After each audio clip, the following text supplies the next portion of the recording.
Bien, bonjour à tous. Donc je m'appelle Guy, j'ai un diplôme d'assistant social, mais je n'ai jamais été qu'éducateur dans ma vie.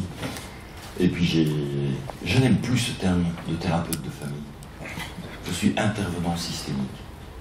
C'est parce que de ce qu'on a écouté ce matin, c'est quoi une famille? On ne sait plus. Mais c'est quoi un système? Ça, je sais.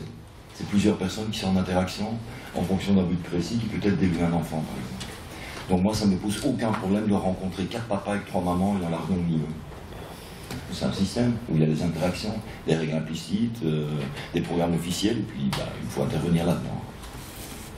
Alors vous devez savoir que je suis aussi... Comment je vais vous dire ça? Je suis politiquement incorrect parce que je n'arrive pas à ne pas être un militant. Parce que c'est quand même assez bizarre qu'on organise plein de formations sur travailler les compétences des familles, travailler avec les familles, etc. Il y en a de plus en plus. Lisez tous les schémas départementaux, ça ne parle que de ça. Il faut renforcer la parentalité, etc.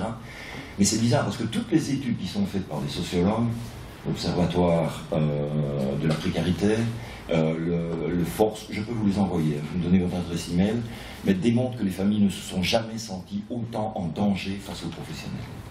C'est quand même bizarre. On veut travailler avec elle, on veut faire des entretiens, des génogrammes, tout ça. Et les familles, bizarrement, se sentent totalement en danger.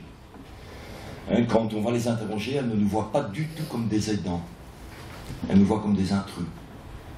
Je vous rappelle quand même que dans le cadre de la protection de l'enfance, d'abord un chiffre que j'ai envie de donner, c'est qu'une étude qui a été faite en Belgique, que je n'arrive pas à ce qu'on la fasse en France, mais une étude qui a été faite en Belgique démontre que pour 88% des familles qui sont aidées par des éducateurs, des assistants sociaux, des psychologues, le premier problème c'est la précarité. Et bien sûr la précarité avec son cortège de carences. Si tu vis à 8 dans un 2 pièces, il est évident qu'à un moment donné, il y a peut-être une main qui va partir. Le deuxième chiffre que je n'arrive pas à avoir en France, mais que j'ai en Belgique, c'est que 94% des familles qui sont aidées, c'est pas la famille qui l'a demandé. C'est bizarre, hein? Nous travaillons de plus en plus sous commande. Vous le savez, la France a inventé un processus extraordinaire qu'on appelle... Non, c'est parce que j'ai vraiment adoré ça. La loi de 2002 et la loi de 2005, c'était génial. Pour une fois, 2 lois affirmaient qu'on ne peut pas faire du travail éducatif et du travail social avec des gosses sans travailler avec la famille. Et puis il y a eu cette merveille qu'on appelle la loi de 2007 qui est sortie. Alors de nouveau, elle renforçait, il faut travailler avec les familles, mais elle a aussi créé une folie furieuse qu'on appelle l'information préoccupante. Vous connaissez ça? Laquelle d'entre vous, si vous aviez un problème avec votre enfant, vous iriez en parler à un éducateur, un psychologue ou une assistante sociale? Ben non, parce que vous auriez tout de suite le sentiment que vous avez dénoncé.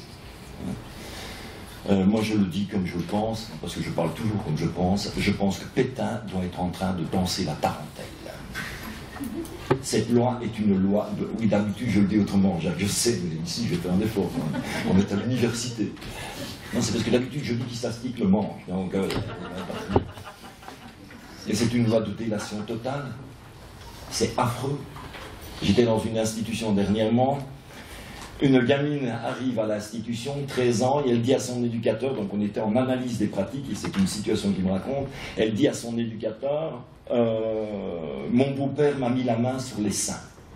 Et moi je dis à l'éducateur, mais je vais déjà t'arrêter, tu as fait un excellent travail, tu as créé un contexte de sécurité tel que cette gamine peut venir te parler de quelque chose d'important. Et je dis, et tu as fait quoi? Et il me regarde et me dit, on a fait une information préoccupante. Putain, c'est ça être éducateur spécialisé systémique. C'est une équipe formée. C'est s'amuser à faire de la démarche. Alors je lui dis, mais je ne t'ai pas demandé comment tu t'es débarrassé de la situation, je te demande comment tu l'as travaillé. Et son chef de service me dit, mais enfin, il vient de te le dire. On a fait une information préoccupante.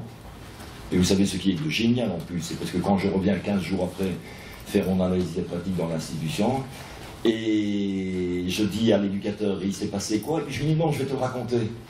Quand l'assistante sociale du conseil général est venue interroger la gamine, je suis sûr qu'elle lui a dit que c'était pas vrai. Et elle me dit, comment le sais-tu? Putain, mais cette gamine, c'était avec l'éducateur qu'elle voulait parler. Moi, ce que je vois, et les familles avec lesquelles je travaille, et avec lesquelles je travaillais surtout, je vous le rappelle, nous ne travaillons pas avec n'importe quelle famille, nous travaillons avec les familles qui vivent dans la grande précarité. Eh bien, moi, je prétends que ces familles ne savent plus élever leurs enfants. Elles sont sous la menace constamment.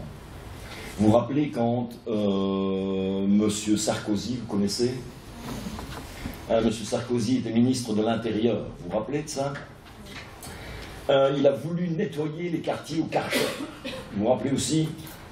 Vous savez combien de cités françaises étaient en feu et M. Sarkozy n'arrivait plus à arrêter les incendies qu'il avait créés? Non, c'est parce que sur TF1 ou sur Antenne 2, on voyait une ou deux cités en feu. Jean-Marie Petitclerc, attaché de cabinet du ministre Bas, est venu dans une conférence à Lyon. 900 cités françaises étaient en feu. Parce que quand tu provoques les ados, ils savent te montrer qu'ils savent faire. Le problème, M. Sarkozy, avec ses CRS, n'arrivait plus à arrêter les gamins. Et donc, mais je pense que M. Sarkozy a dû suivre une formation en thérapie familiale, ou en tout cas une formation d'éducateur, parce que M. Sarkozy, avec son équipe de communicants, a su comment réagir. C'était tout simple. Il suffit de changer les représentations d'un phénomène pour qu'on change la réaction. C'est à ça que servent les séances d'analyse des pratiques.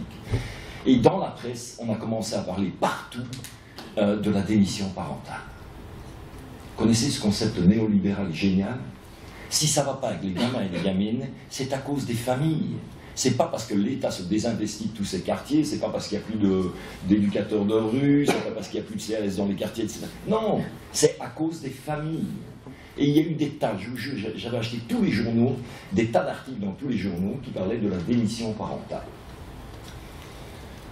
Vraiment, qui expliquait que les parents démissionnaires, etc., ça fait des enfants qui vont pas bien, tout, et qui peut-être même le comportement des gamins, c'est un moyen d'activer les compétences de papa, etc.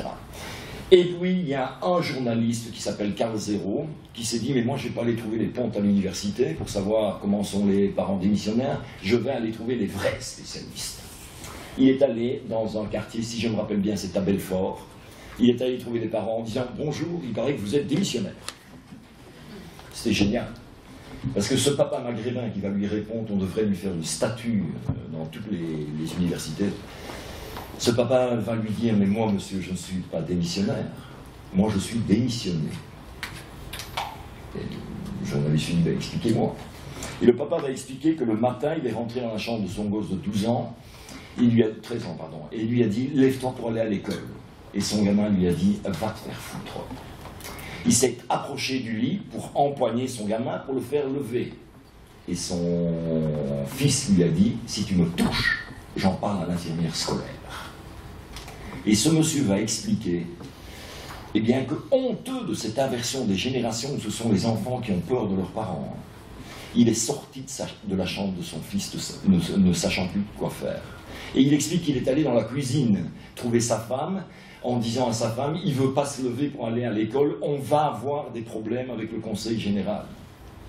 Et donc, qu'est-ce qu'ils ont décidé de faire pour ne pas avoir de problème avec le conseil général, à votre avis? Eh bien, ils ont été signalés eux-mêmes leur fils. Non mais c'est génial. Ça, c'est la systémique de haut niveau, les mecs. C'est comment réguler les systèmes. Non mais c'est super parce qu'on leur a proposé une AED. Vous connaissez ça, action éducative au domicile. Il y a une éducatrice qui passe 2 fois par semaine, et quand elle est disponible, et elle vient dire au gamin, tu dois te lever et aller à l'école. Et vous savez ce qu'il lui dit, le gamin? Va te faire foutre, connasse. Non, c'est pas grave, on fera une AMO après. Parce que les AMO, il y a le juge. Tu dois te lever. Et le gamin dira à l'éducateur d'AMO, va te faire foutre. Et puis on placera le gamin en MEX. Vous avez déjà été travailler dans les MEX.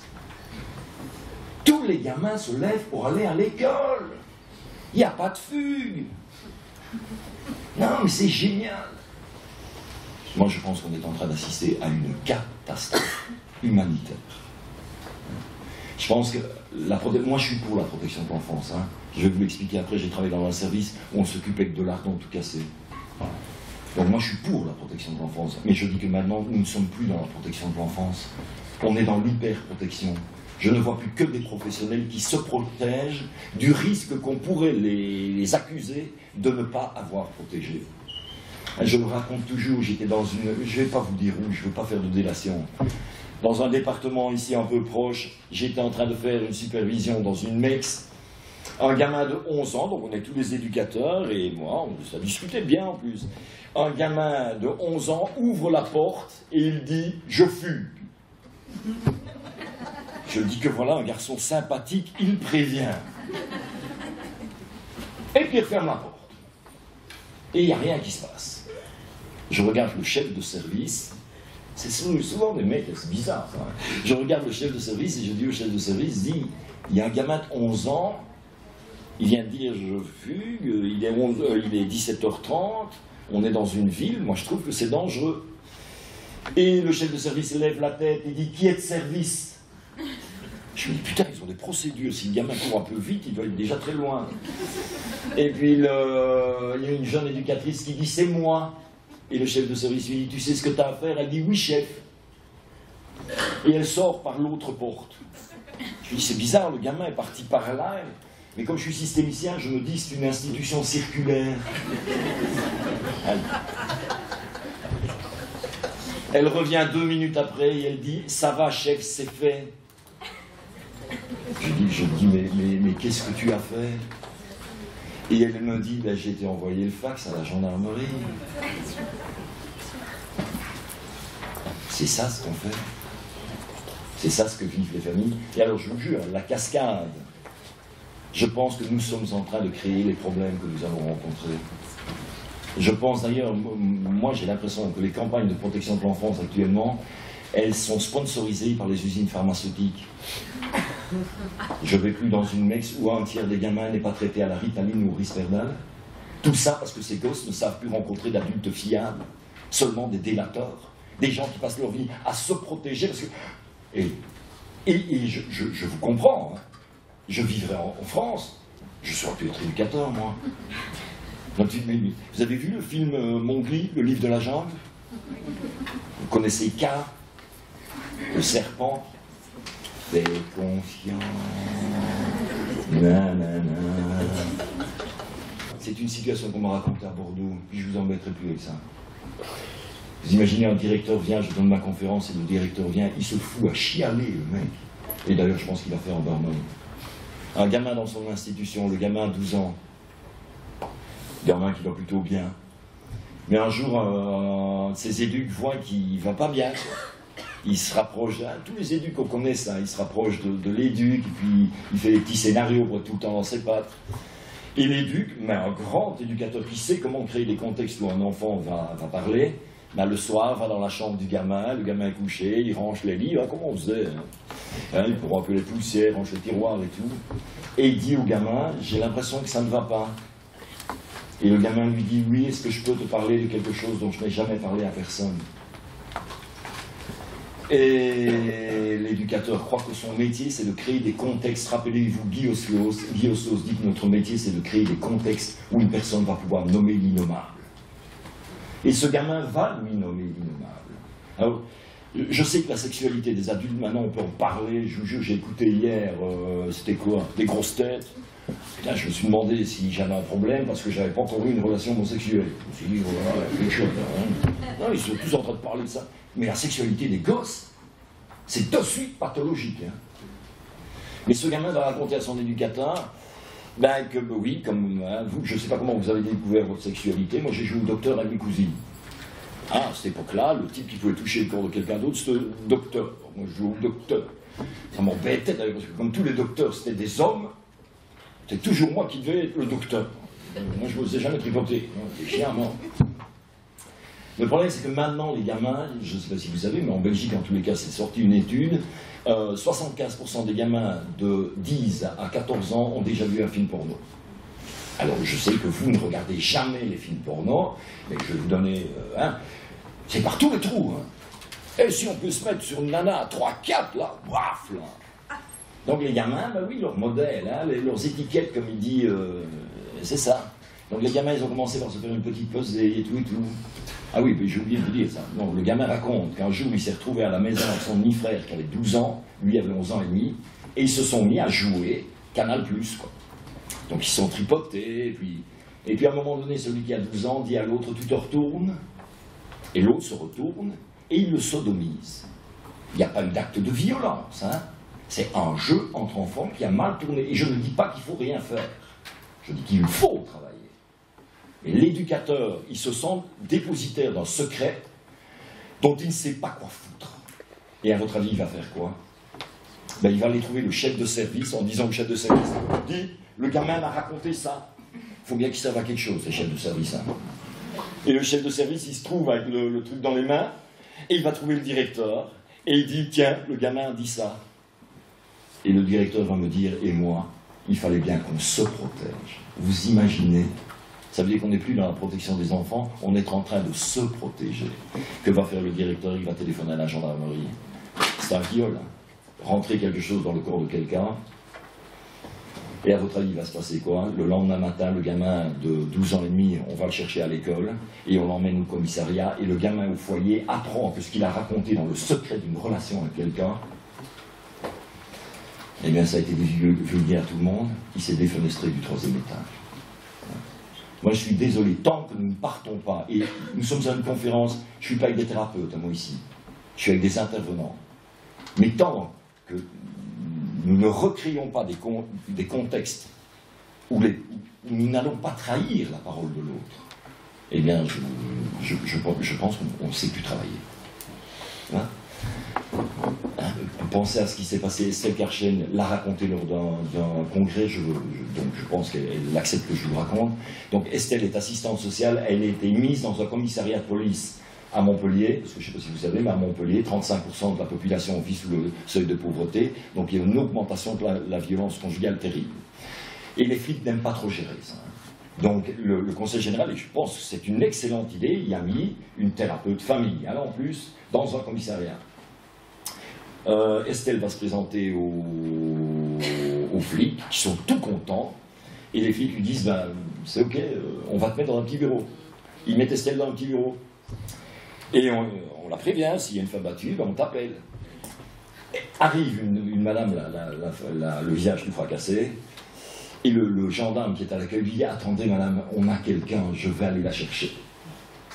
Estelle arrive dans le bureau et elle dit « Bonjour madame, Estelle Karchen, assistante sociale du conseil départemental. » Et la madame se lève en hurlant « J'étais venue ici pour qu'on m'aide !» Et elle part en courant et on ne l'a plus jamais vue au commissariat de police. Donc vous imaginez ce que ça veut dire? Et nous faisons des entretiens de famille dans nos institutions. Mais qu'est-ce qu'on fait de la parole des familles? Si la maman me révèle que le jour avant, elle a foutu 2 torgnoles à son gosse, alors je sais hein, qu'il y a plein d'éducateurs qui vont tenir le coup, hein, qui vont, parce qu'ils ont de la pratique, etc. Mais ce qui est fou, c'est qu'ils se mettent en danger s'ils gardent le secret. Ça vous parle? Et moi, je vous le redis, d'un point de vue systémique, tant que ce métasystème, vous ne le faites pas évoluer, je ne vois pas comment vous allez sortir le travail social et le travail éducatif des travers dans lesquels il est. Parce que bien, Alain Touraine l'a dit, hein, Alain Touraine a dit que si nous ne militons pas de telle manière à ce que cette loi, elle évolue, bien dans 10 ans, nous aurons tous des uniformes. Parce que je suppose que vous savez pourquoi on met un uniforme à un flic. Vous savez pourquoi hein?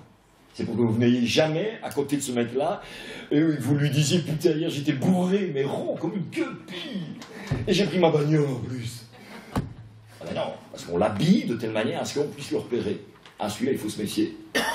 Mais bientôt, les familles vont toutes se méfier. Et donc, je pense, moi, franchement, je suis pro-protection de l'enfance, mais je pense que la protection de l'enfance est en train de se retourner contre eux. Parce que de plus en plus, les professionnels n'osent plus. Hein, quand je vois les écoles, par exemple, les écoles, c'est signalement, signalement, signalement. Il y a un conseil départemental, je n'ai pas la permission de vous donner les chiffres, parce qu'il si je ne vous nomme pas le conseil départemental, ça va. 1700 informations préoccupantes, plus ou moins, hein, au 31 décembre 2016. 3700 au 31 décembre 2017. Vous imaginez ce que ça veut dire? Je vous signale qu'à Genève, 10% des enfants genevois sont signalés au service de protection de l'enfance. Ça veut dire que 10% des enfants genevois, rappelez-vous ce que Jean-Paul Gaillard a dit sur les présuppositions, Parce que si on te signale du service de protection de l'enfance et que le service de protection intervient, qu'est-ce qu'on envoie comme message à l'enfant? Papa et maman représentent un danger pour toi. C'est ça. Et on a entendu parler ce matin que pour qu'une famille aille bien, qu'un enfant aille bien, il faut de l'attachement sécure. Vous savez ça que maintenant, je ne sais pas dans vos conseils départementaux, mais dans ceux où moi je vais faire de la supervision, la PMI est devenue pour les familles mais un traumatisme total. Parce que les infirmières ne vont déjà plus que dans les familles qui sont signalées. Ça veut dire que tu sors de la clinique et tu es déjà pointé. Alors tu élèves ton gosse en sécurité, je te le jure. Hein. Et donc quand la maman voit l'infirmière arriver chez elle, qu'est-ce qu'elle sait? C'est qu'elle est déjà considérée comme une mauvaise mère. Donc je vous le répète, je ne le dirai, moi je pense en tous les cas qu'à ce niveau-là, dans le cadre de la protection de l'enfance, c'est clair. Si vous ne militez pas de telle manière à ce que cette loi, on ajoute une phrase que l'ANAS souhaiterait faire ajouter, c'est que vous devez faire une information préoccupante, si et seulement si ça va dans l'intérêt supérieur de l'enfant. Ça veut dire que vous retrouviez une marge de liberté qui est absolument indispensable à notre travail. Et j'ai déjà parlé combien de temps? Il te reste 5 minutes. C'est vrai? Non. Si. Eh bien, je donne la parole à Christian. Tu fais ça?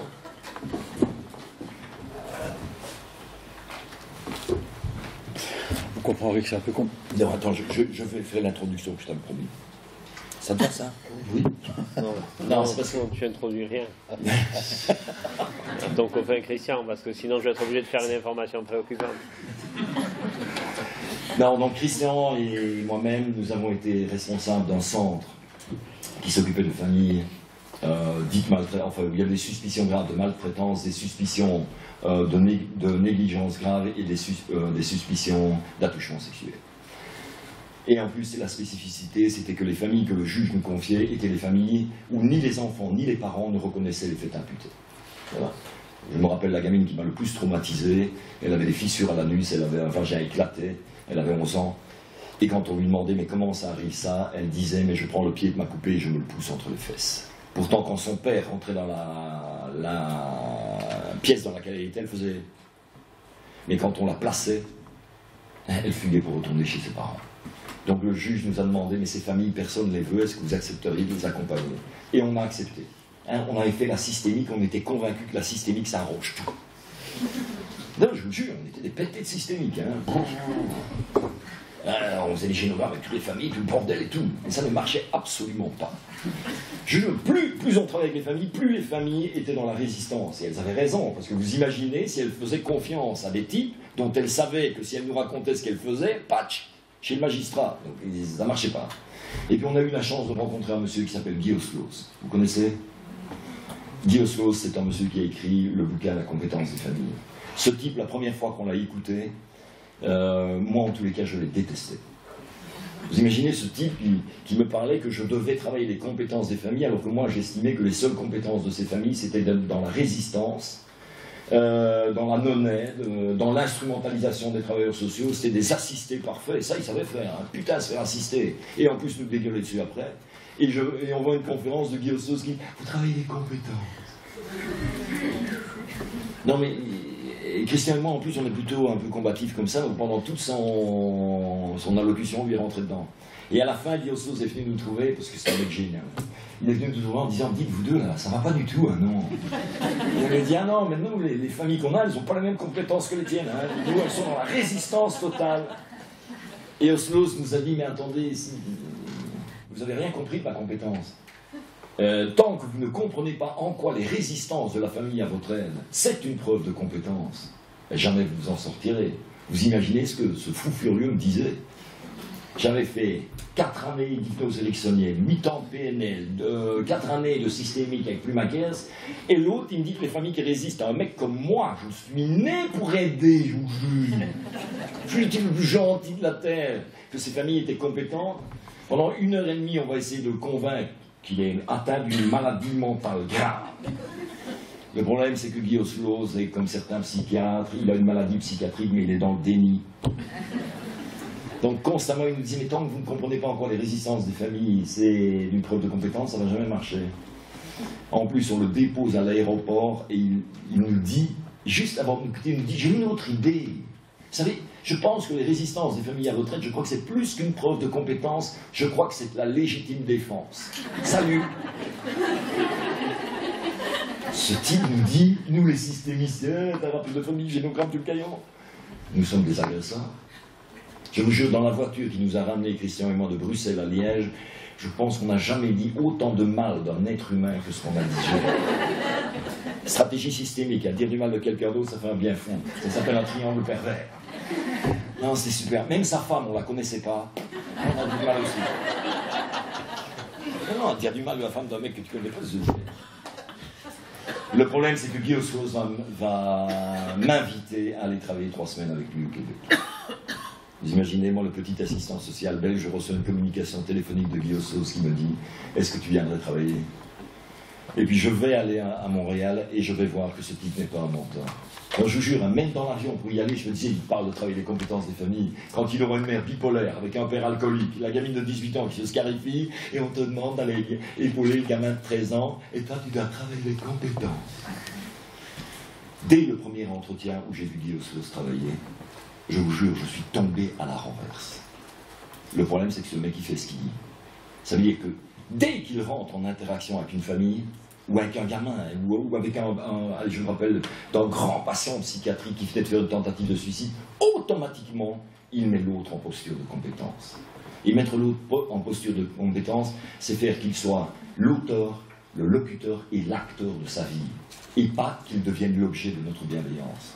Je l'ai vu travailler avec des gamines de 12-13 ans, victimes de trucs pas possibles, et il y a tout de suite, plutôt qu'elles ne deviennent l'objet de sa bienveillance, hop, il les mettait en posture de compétence.